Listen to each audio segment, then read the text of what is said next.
Bom dia, pessoal. Eu sou Eduardo Guimarães. Esse é mais um Morning Call desta sexta-feira, com tudo aí que você precisa saber dos mercados nessa sexta-feira. Então, hoje o mercado, curiosamente, está subindo, o índice futuro em alta de 0,42. Então, ontem, aí, depois de uma realização de lucros, que acho que é a única explicação para a queda do índice ontem, com a aprovação do relatório, da reforma da Previdência. Então, o chamado sobe no boato, cai no fato. Então, ontem houve uma realização, hoje a gente vê aqui índice futuro subindo 0,43. Ontem também tivemos o discurso do Fed, que foi bem positivo,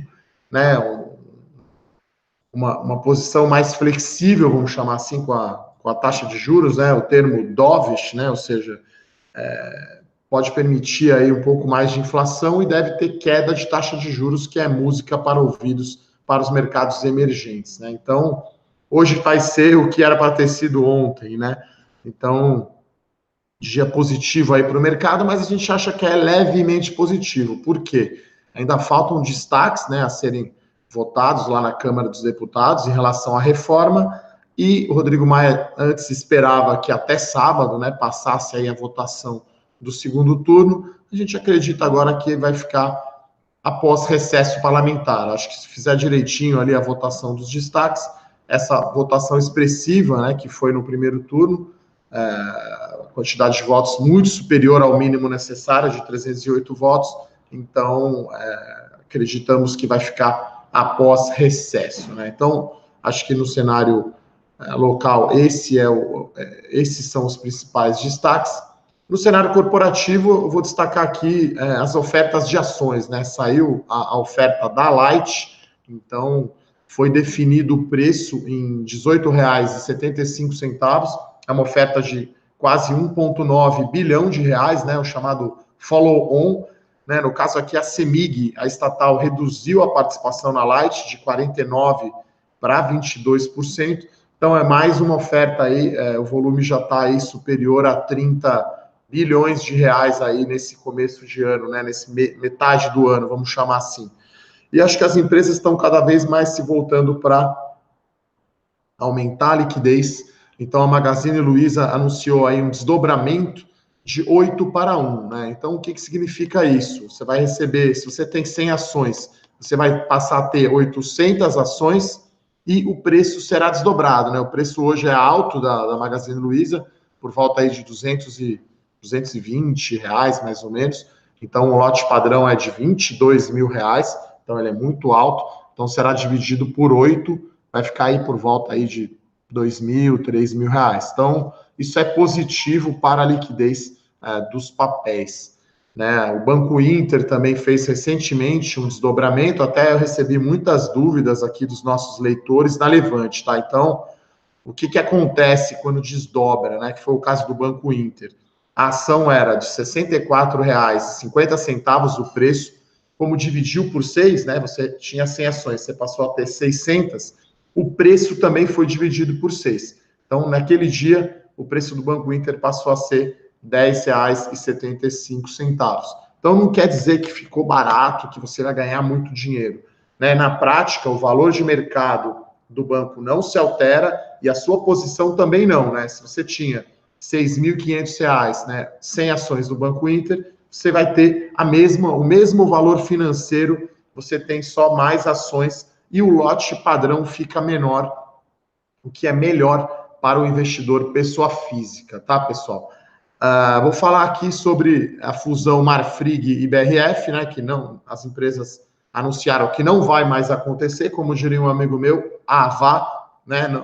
como eu tinha dito, era uma fusão estranha, porque juntava uma empresa de carne bovina, uma empresa de frango e carne suína e uma empresa de dono, que é a Marfrig, uma corporation, uma empresa sem controle definido, que era a BRF. Então, segundo as empresas, aí no fato relevante, que encerrou as negociações entre as empresas, não houve consenso, não houve acordo em relação à governança corporativa e alguns acionistas aí da BRF eram claramente contra essa fusão, notadamente aí a Previ e a Petros. Então, era um negócio que era muito melhor ou era mais urgente, vamos chamar assim, para a BRF, né, que tem um alto nível de endividamento. Então, BRF com mais de 5 vezes dívida líquida EBITDA, então era a empresa aí que estava precisando mais desse negócio, né? E a Marfrig, na figura ali do Marcos Molina, que não aceitou, de certa forma, na minha opinião, ficar só com 5,5% da nova empresa, né? Ele estava acostumado a mandar ali na Marfrig, ser o controlador, né, o principal acionista, seria um acionista minoritário. Curiosamente, né, estou olhando aqui, as ações ainda não abriram, tanto da Marfrig quanto da BRF, as duas indicando alta, né? Até eu esperaria aí um impacto negativo, né, para a BRF, já que a empresa continua muito endividada, né? Essa fusão seria a saída aí da companhia para voltar a crescer, voltar para o lucro, mas o mercado, acho que a primeira reação é positiva, né, dessa fusão não acontecer. Lembrando que como era carne bovina com frango e suíno, você não teria aquelas sinergias tradicionais clássicas, né, de ter fábricas fazendo o mesmo produto, você ter ganhos de sinergia, né? Então, os ganhos dessa fusão seriam ganhos mais financeiros, vamos chamar assim. Então, curiosamente, as ações aqui, tanto de BRF quanto de Marfrig, abriram em alta, um dia aqui aparentemente generalizadamente positivo para o índice, né? O Avista agora está subindo 0,5% a 105.700 pontos, o futuro a meio, uma queda aqui do dólar de 0,20. Então, o cenário externo é todo positivo, a gente tem as bolsas americanas em alta de 0,30, repercutindo ainda o discurso do Fed, alguns dados aí que saíram na Europa e na China. Então, mesmo com a possível aí aprovação do segundo turno da reforma da Previdência após o recesso, o mercado aí hoje está tendo a alta, né, que deveria ter sido ontem. Acho que é natural esse movimento de realização de lucros, como a gente chama aí no mercado. Outra notícia relacionada à Braskem, né? Então, o Itaú, que é um dos bancos credores aí da Braskem, né? Lembrando que a Braskem, o dono é a Odebrecht, que está em recuperação judicial, e a Petrobras também tem uma participação. Então, o Itaú conseguiu pegar as ações da Braskem em garantia, né, na dívida.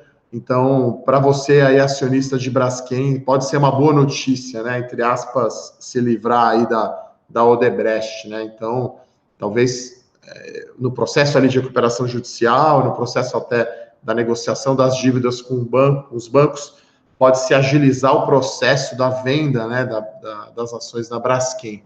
Então, aqui as ações da Braskem estão em alta de 0,87. E é isso, pessoal. Acho que eu termino aqui falando, né, da fusão BRF-Marfrig. No nosso relatório, as melhores ações, eu falei sobre essa fusão, inclusive recomendando não entrar, né, não comprar as ações. A gente achava essa fusão estranha e pouco esperada, pouco usual, né, não via valor, né, nessa fusão, dado que as companhias são muito endividadas. Então, para quem acompanha aí a Levante, a gente criou um cupom de desconto especial aí, eu avisei, né? Então, tá aqui na descrição do vídeo esse cupom, e a série As Melhores Ações diz exatamente quais ações comprar e quando, né? Acho que esse é o ponto principal aí, saber exatamente quais empresas, né, você deve ter na sua carteira, quem tiver interesse. Então, eu encerro aqui o nosso Morning Call dessa sexta-feira, desejando aí a todos um ótimo final de semana. Até segunda-feira, pessoal. Um abraço. Tchau, tchau.